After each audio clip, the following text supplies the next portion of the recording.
হঠাৎ সন্ধে presents a bunch of love. এই সিরিজের গল্পগুলো যদি আপনাদের ভালো লাগে তবে লাইক, শেয়ার ও সাবস্ক্রাইব করতে ভুলবেন না কিন্তু। আর হ্যাঁ, আপনিও গল্প পাঠাতে পারেন আমাদের মেলে হঠাৎ সন্ধে 2022@gmail.com-এ। আজ আপনি শুনবেন শাশ্বত চট্টোপাধ্যায়ের কলমে অবগত। সংসারের মধ্যে জমতে থাকা কিছু খুচরো মনোমালিন্যের ভিড়ে হারিয়ে যায় ফেলে আসা ভালোবাসার দিনগুলি। এক পা দু পা করে পিছিয়ে যেতে থাকে জমাট বাঁধা খুনসুটি। ধরুন আপনি সবেমাত্র সংসারের কাঠগোড়ায় দাঁড়িয়েছেন। আপনার সামনে এখন চলছে জীবনে ফেলে আসা সেই ভালোবাসার দিনগুলো শুনানি। বড্ড ইচ্ছা করছে সেই দিনগুলোকে ফিরে পেতে, মনোমালিন্যকে দূরে রেখে আবারও সেই মানুষটিকে কাছে পেতে। চলুন আজ আবারও সেই দিনগুলিকে ফিরে পাওয়া যাক। আজকের গল্প পাঠে এবং গল্পের সূত্রধার আমি সৌরভ ও বিভিন্ন চরিত্রে প্রণতি এবং তুহিন।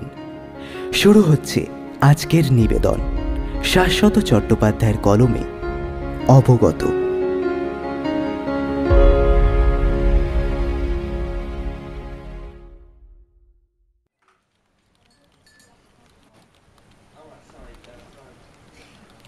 অফিসে বসে নিজের ল্যাপটপেই একটা প্রেজেন্টেশন তৈরি করছিল অনবদ্য। পরশু সেটা বসের হাতে তুলে দেওয়া অত্যন্ত জরুরি। এই প্রেজেন্টেশনের ওপরেই নির্ভর করছে অনবদ্যর ভবিষ্যতের প্রমোশন।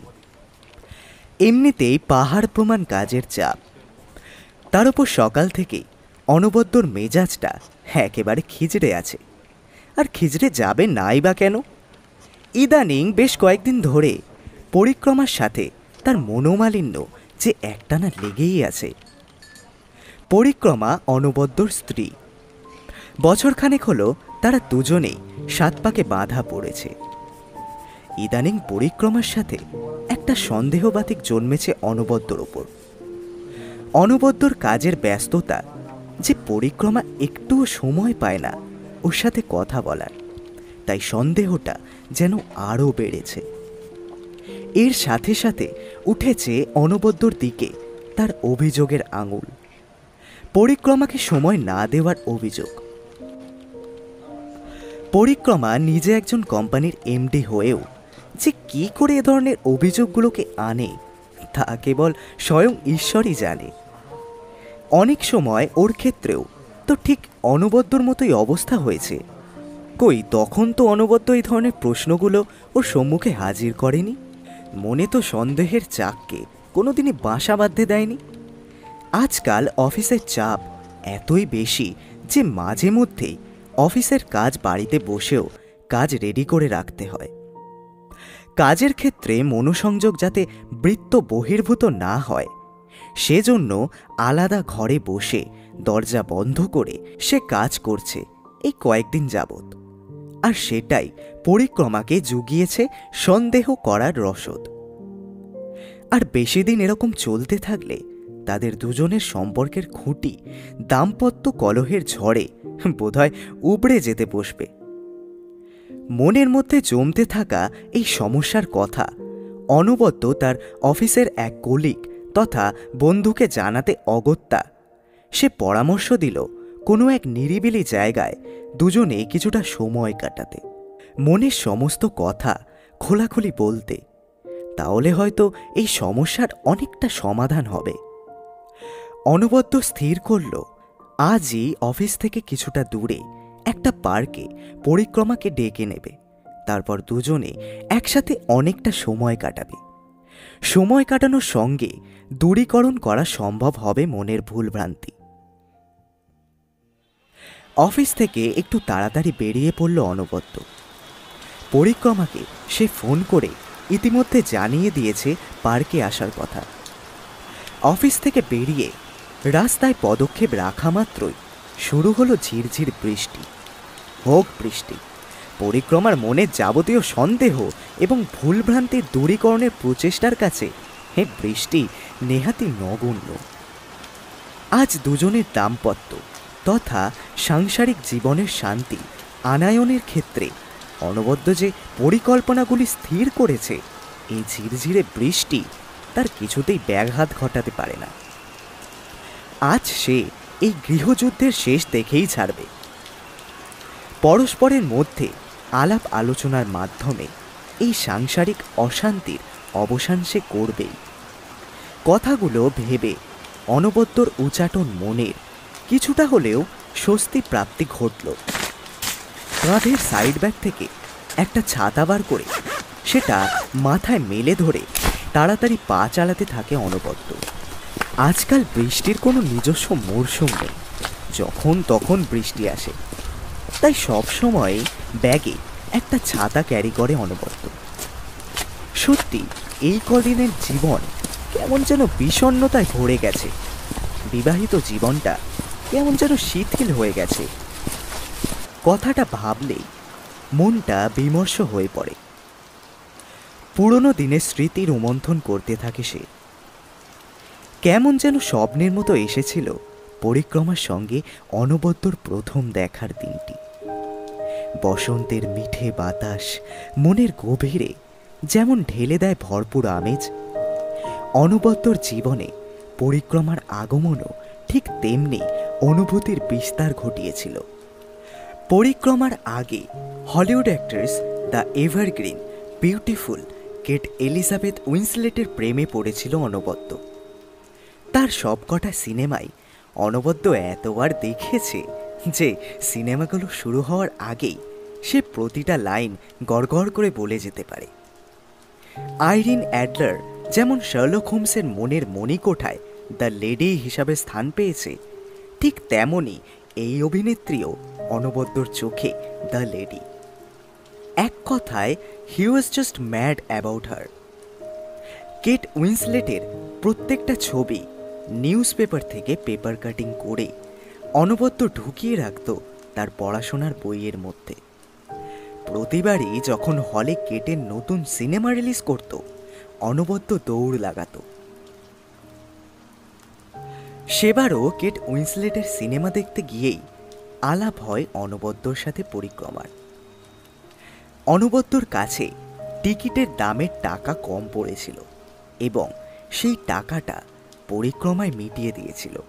তার সাথে কথাবার্তার মাধ্যমে অনবদ্য জানতে পেরেছিল যে অনবদ্য আর পরিক্রমা দুজনে একই কলেজের স্টুডেন্ট, তবে সেকশন আলাদা। অনবদ্য কৃতজ্ঞতা স্বরূপ ধন্যবাদ জানায় এবং সে বলে যে তার টাকাটা পরিশোধ করে দেবে। তখনও পরিক্রমার নামটাই জিজ্ঞাসা করেনি অনবদ্য। পরদিন কলেজের ক্যান্টিনে অপেক্ষমান সেই মেয়েটির সঙ্গে দেখা করে অনবদ্য টাকাটা তাকে দেয়। এরপর কথাবার্তার পরস্পরের নাম ঠিকানা জানাজানি হয়। শুরু হয় পরস্পরের বন্ধুত্ব। বন্ধুত্বের খুনসুটি ক্রমশ প্রগাঢ় করে তাদের ভালো লাগাটা উৎফুল্ল করে তোলে। ধীরে ধীরে ভালো লাগার রেলগাড়ি প্রথমে ভালোবাসার প্ল্যাটফর্ম, তারপর ব্যাচেলার প্ল্যাটফর্মের গণ্ডি ছাড়িয়ে বিবাহিত জীবনের প্ল্যাটফর্মে ঢুকে পড়ে। কলেজে যখন দুজনের সেকশনটা হঠাৎ এক হয়ে গেল, তখন যখন পরিক্রমার সামনের বেঞ্চে বসত, পরিক্রমার দমকা হাওয়ার মতো সুরভিত চুলের ঝাপটা পেছনে বসে থাকা অনবদ্যর মনের অন্তরে পুড়ে দিত এক অভাবনীয় বিহবলতা। মনের গহীন অন্তরাল বারংবার অনবদ্যর মগজে সংকেত দিত যে এই কৃষ্ণকেশীর জীবনসঙ্গ ছাড়া তার জীবন অপূর্ণ। তারপর একের পর এক শুরু হলো প্রেমের অভিজ্ঞতা। কলেজ বাং করে পালিয়ে ফুচকা পাপড়ি চাট শেয়ার করে খাওয়ার অভিজ্ঞতা, বৃষ্টির সন্ধ্যায় একে অপরের হাতে হাত রাখার উত্তেজনায় কপালে বিন্দু বিন্দু ঘাম অনুভূতির অভিজ্ঞতা। মাঝে মাঝে নাচের ক্লাস ছুটির পর পরিক্রমা অনবদ্যর সাথে দেখা করত। পরিক্রমার অসাধারণ রবীন্দ্র নৃত্য মোহিত করত অনবদ্যকে। পরিক্রমা যখন নাচত, চোখের এদিক ওদিক ঘূর্ণ প্রাপ্ত মণি দুটিকে যেন মনে হতো দুটি ভ্রমর মধুর লোভে উড়ে বেড়াচ্ছে এক ফুল থেকে অন্য ফুলে। অনবদ্যর মনের অবস্থা তখন জেমস জয়েসের অ্যারাবি গল্পের সত্য কৈশোরে পদার্পিত বালকটার মতো। পছন্দের মানুষটার জন্য আকাশের চাঁদ এনে হাজির করতেও রাজি। গভীর শীতের রাতে কম্বলের তলায় ফোনে ফোনে চলতো পরস্পরের ফিসফিসানি। প্রথম প্রথম ফোনটাকে সাইলেন্ট করে রাখত অনবদ্য। ক্রমে অনেক ছোট ছোট মুহূর্ত পেরিয়ে দুজনের সম্পর্কটা ভালোবাসার আদল নেয়। কোথায় যেন হারিয়ে গেল সেই দিনগুলো। এখনো মনে পড়লে গায়ের রোমগুলো যেন খাড়া হয়ে ওঠে। অনবদ্যর মনে পড়ে গেল একবার বিয়ের পরপর কেট উইন্সলেটের প্রথম ছবি হ্যাভেনলি ক্রিয়েচার একসাথে বসে দেখেছিল অনবদ্য আর পরিক্রমা। হরের ছবিটার অর্ধেকটাও শেষ হয়নি, ভয়ে অনবদ্যকে জড়িয়ে ধরেছিল পরিক্রমা। কোথায় যেন হারিয়ে গেল সেই মুহূর্তগুলো। বর্তমান ইঁদুর দৌড়ে ছুটে চলা জীবনের কর্মব্যস্ততা ছেলে ধরার রূপ নিয়ে এসে তার মুখবন্ধ থলিতে যেন সেই পুরনো সোনালি দিনগুলিকে ভরে ফেলল। যেন সেগুলো বারবার চিৎকার করে জানাচ্ছে থলি থেকে বের হওয়ার কাকুতি। কিন্তু সাংসারিক কর্মব্যস্ততার বজ্র আঁটুনি থেকে কিছুতেই মিলছে না নিস্তার। ছোট বড় কয়েকটা ক্লাবে জোর কদমে মণ্ডপসজ্জার কাজ চলছে। পরের মাসেই পুজো। বৃষ্টি থেমে গিয়েছে। রাস্তার মোড়ে এসে থমকে দাঁড়িয়ে পড়ল অনবদ্য। তার দৃষ্টি এখন রাস্তার পাশের একটা মিষ্টির দোকানের দিকে। গত সপ্তাহেই চালু হয়েছে দোকানটা। দোকানের মালিক হিসাব কষায় মত্ত, আর একজন কর্মচারী বিক্রয় সংক্রান্ত যাবতীয় লেনদেনগুলো করে চলেছে। এই এক সপ্তাহে দোকানের যা ভিড় দেখা যাচ্ছে, তাতে অল্প কয়েকদিনের মধ্যে দোকানের সামনে যে ক্রেতাদের ভিড় জলপ্রপাতের মতো উপচে পড়বে, সে বিষয়ে সন্দেহের কোনো অবকাশ নেই। অনবদ্যর এমন হঠাৎ থমকে যাওয়ার কারণ দোকানের ভিড় নয়, বরং দোকানে কাঁচের কাউন্টারের ভিতরে রাখা বয়াম ভর্তি জিভে গজা। ওগুলির হাতছানি অনবদ্যকে বাধ্য করল সেদিকে লোভাতুর দৃষ্টি নিক্ষেপ করতে। অনবদ্য দোকান থেকে এক ঠোঙা জিভে গজা কিনে নিয়ে সেটা পকেটে চালান করে দিল। মনে মনে ভাবল পার্কে বসে কথা বলার ফাঁকে এগুলোর সদ্গতি করা হবে। পরিক্রমা জিভে গজা খেতে ভালোবাসে। কলেজে একবার কথাটা বন্ধুদের বলেছিল। কথাটা বলার সময় অনবদ্য ওখানে উপস্থিত ছিল। সেই থেকে অনবদ্য মনের মধ্যে রেখে দিয়েছে যে পরিক্রমা জিভে গজা বড্ড ভালোবাসে। আচ্ছা, গত 5 বছর ধরে অনবদ্য তো পরিক্রমার মোটামুটি ভালো মন্দ সমস্ত বিষয় সম্পর্কে অবগত। কিসে পছন্দ আর কিসে নয়, সে বিষয়টা তার নখদর্পণে। কিন্তু পরিক্রমার ক্ষেত্রেও কি ঠিক এই জিনিসটাই ঘটেছে? সে কি জানে যে অনবদ্য জিভে গজা খেতে ভালোবাসে? কই, সেটা তো মনে হয় না। অনবদ্য তার মনের কথা জানতে পারলেও পরিক্রমা হয়তো তাকে এখনো চিনে উঠতেই পারেনি, হয়তো বা তাকে চেনার চেষ্টাই করেনি।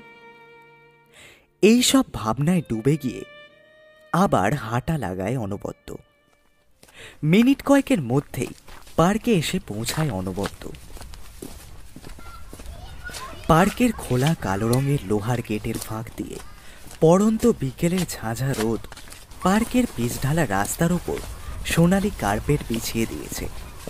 গেটের বাইরে থেকে পার্কের ভেতরের গাছগাছালিতে ঘেরা লেকের কাঁচের আয়না সাদৃশ্য স্বচ্ছ জল চোখে পড়ছে। গাছের সারিগুলো যেন লেকটাকে ঘিরে একটা বলয়ের সৃষ্টি করেছে। অনবদ্য প্রথমে ভেবেছিল দুজনে একটু নিরিবিলিতে সময় অতিবাহিত করবে, কিন্তু এখানে এসে অনবদ্য বুঝল যে নিরিবিলি জিনিসটা যে একেবারেই এখানে নেই। একপাশে ছোট ছোট ছেলে মেয়েদের খেলাধুলো তুঙ্গে উঠেছে। পাশের সিমেন্টের বেঞ্চগুলোতে চলছে তাদের সমস্ত অভিভাবকদের আলোচনা। একটু দূরে পার্কের পিচ রাস্তার গাছগাছালিতে ভরা লেকের ধারে পা ঝুলিয়ে দু একটা কাপল প্রেমে ব্যস্ত। চেনাশোনা মানুষের ধারে কাছে না থাকলেই ভালো। অচেনা মানুষের ভিড়ে হারিয়ে যেতে দুজনের বিন্দুমাত্র আপত্তি নেই। রাস্তার বিপরীত দিকে দূরে রেল লাইনের পেছনের দিগন্তে শেষ বিকেলের অস্তমিত সূর্যের রক্তিম আভা আকাশের বুক চিরে ঢেলে দিয়েছে এক পশলা রক্ত। শহরের পটভূমিতে মন্থর পায়ে ঘটছে সন্ধ্যার অবতরণ। ঘড়ি দেখল অনবদ্য, 5:30। পরিক্রমার এখনো আসার নাম নেই। এদিকে পার্ক তো সন্ধ্যা 6:15 ভিতরেই বন্ধ হয়ে যায়। কি হলো তার? বোধহয় বৃষ্টির দরুন সে রাস্তায় কোথাও দাঁড়িয়ে গিয়েছিল, তাই হয়তো দেরি হচ্ছে। আজকে বোধহয় আর পার্কে বসার সুযোগ হবে না, রাস্তায় দাঁড়িয়ে কথা বলতে হবে। ঘড়ির কাঁটায় 6:30 অতিক্রম করে যাওয়ার পরও যখন পরিক্রমার কোনো দেখাই মিলল না, তখন অনবদ্যর চোখে মুখে ফুটে উঠল একটা বিরক্তির ছাপ, সঙ্গে সামান্য উদ্বিগ্নতাও। এখন কেন আসছে না? পকেট থেকে মোবাইলটা বের করে একবার পরিক্রমার নাম্বারটা ডায়াল করল অনবদ্য। বেশ কয়েকবার রিং হওয়ার পর কেটে গেল ফোনটা। অনবদ্যর উদ্বিগ্নতা যেন লাফিয়ে লাফিয়ে আরো কয়েক ধাপ উপরে উঠে গেল। দূরে রেল লাইনের ডান দিক থেকে ট্রেন আসার ক্ষীণ আওয়াজ শোনা যাচ্ছে। আবার ফোনটাতে রিং করতে যাচ্ছে, এমন সময় অনবদ্য দেখল একটা কল আসছে আননোন নাম্বার থেকে।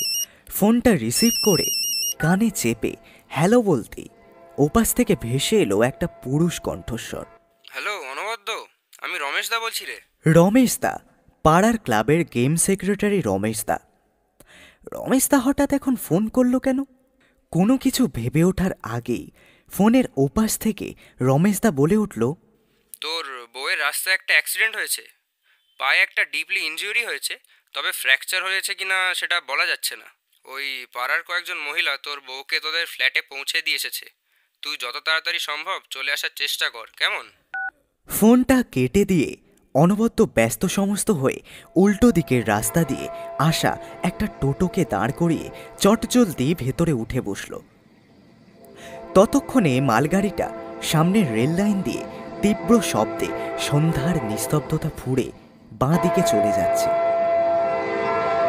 বাড়িতে পৌঁছে অনবদ্য দেখল পরিক্রমা বিছানায় শুয়ে আছে, তার পায়ে ব্যান্ডেজ, তার পরনে আকাশি চুড়িদার, সেই বছর 7 আগেকার প্রথম দেখার চুড়িদারটা। দুই কানে দুটো টগর ফুলের কুঁড়ির মতো ছোট্ট দুল। অনবদ্যকে দেখে এই অবস্থাতেও মৃদু হাসল পরিক্রমা। লিপস্টিক বিজড়িত ঠোঁটে লেগে থাকা স্নিগ্ধ হাসিটা আজ ঠিক আগের মতো আকৃষ্ট করল অনবদ্যকে, যে হাসিটা একসময় দুহাত প্রসারিত করে অনবদ্যকে কঠিন বাস্তবের নীরস জীবন থেকে উপরে নিয়ে দাঁড় করিয়ে দিত স্বর্গের নন্দনকাননে। যে হাসিটা ছিল দিনের শেষে আলোর থেকেও উজ্জ্বল। পরিক্রমার সামনে এসে দাঁড়ায় অনবদ্য। খুব লেগেছে না? কিভাবে ঘটালে এই কাণ্ড? আর বলো না, তোমার কাছে যাব বলে বেরিয়ে একটা টোটোয় উঠলাম, কিন্তু টোটোওয়ালা পার্কে যাওয়ার জন্য যা ভাড়া তার থেকে দ্বিগুণ ভাড়া চাইছিল ওখানে যাওয়ার জন্য। তাই জন্য ওই টোটোতে যাব না বলে টোটো থেকে নামতে গিয়ে হোঁচট খেয়ে পড়ে গেলাম। ব্যাস, আর এই কাণ্ড। একটু দেখে শুনে নামবে তো, দেখলে তো তাড়াহুড়ো করে নামতে গিয়ে কি অবস্থা হলো। অনবদ্যর কথা শেষ হতে না হতেই বাইরের দরজায় কলিং বেলের শব্দ শোনা গেল। অনবদ্য এগিয়ে গিয়ে দরজাটা খুলতেই দেখল রমেশদা দাঁড়িয়ে আছে, হাতে একটা কাগজের ঠোঙা। দেখে বোঝা যাচ্ছে যে তাতে কি রয়েছে। তাতে রয়েছে জিভে গজা। নিজের অজান্তেই অনবদ্যর ডান হাতটা পকেটে চলে গেল। না, তার পকেটে জিভে গজার ঠোঙাটা তো পড়ে যায়নি, ওটা তো পকেটেই আছে। তাহলে কিছু ভেবে ওঠার আগেই রমেশদা বলল, আরে এটা তোর বউ রেখে এসেছিল, আমাদের ক্লাবের একটা ছেলে এটা দেখতে পেয়ে আমার হাতে দেয়, আমি তাই নিয়ে এলাম। আসি রে, কোনো দরকার লাগলে জানাস, কেমন? রমেশ তা চলে যেতে ঠোঙা হাতে ভেতরে ঢুকতেই পরিক্রমা অনবদ্যকে বলল, তুমি তো জিবে গজা খেতে খুব ভালোবাসো, তাই তোমার জন্য কিনেছিলাম, কিন্তু এমন কপাল দেখো, ওখানে যেতেই পারলাম না। নিজের পকেট থেকেই অনবদ্য তার কেনা জিবে গজাগুলো বার করে পরিক্রমাকে দেখায়। আমিও তো আমাদের জন্য কিনেছিলাম, ভেবেছিলাম তুমি তো খেতে ভালোবাসো। দুজনেই একসাথে হেসে উঠল আপন মনে। অনবদ্য বলে উঠল, এটা কি মনের কানেকশন নাকি টেলিপ্যাথি? কিছু একটা হবে। মনের ভেতর থেকে কে যেন একটা বলে উঠল, এটাকেই বলে ভালোবাসা। অনবদ্য বোধহয় এবার বুঝতে পারল যে একজন মানুষের সান্নিধ্য সারা জীবন ধরে পেলেও তার সম্পর্কে পুরোপুরি অবগত কখনোই হওয়া যায় না। এতদিন একসাথে কাটিয়েও অনবদ্য আর পরিক্রমার সেই অবস্থাই হয়েছে। বিছানায় মাথার দিকে খোলা স্লাইডিং উইন্ডো দিয়ে পাশের বাড়ির রেডিওতে বেজে চলা যখন নীরবে দূরে গানটার সুর ভেসে আসছে। পরিক্রমার পটল চেরা কাজল কালো নয়ন দুটো অনবদ্যকে যেন সম্মোহনের মায়ায় আবদ্ধ করছে।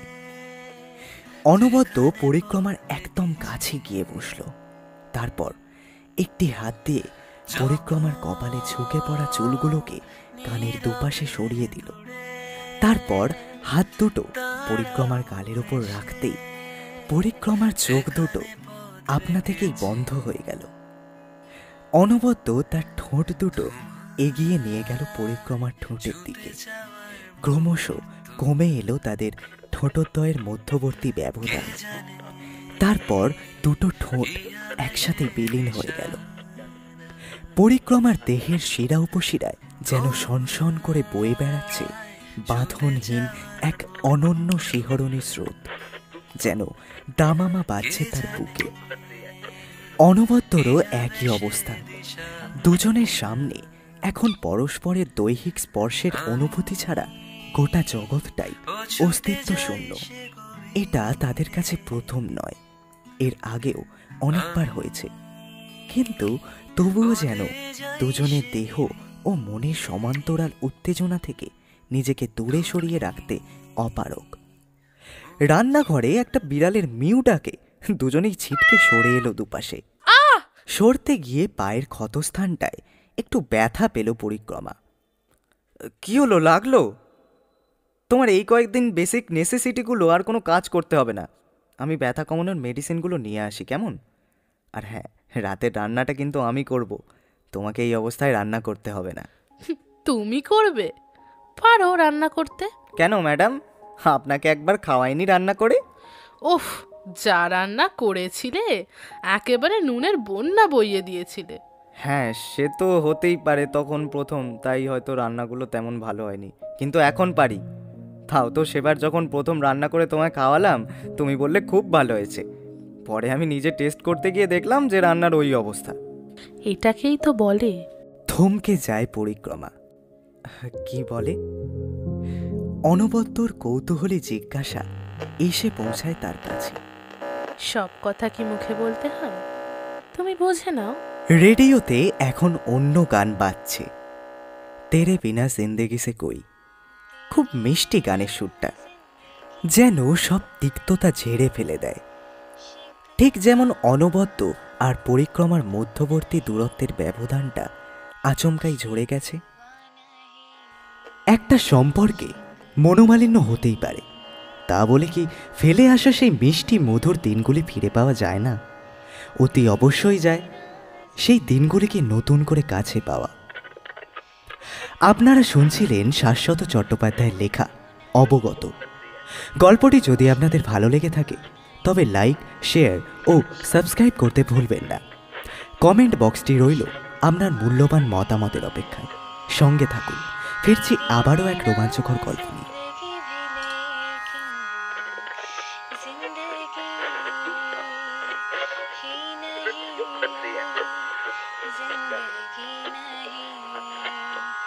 जिंदगी नहीं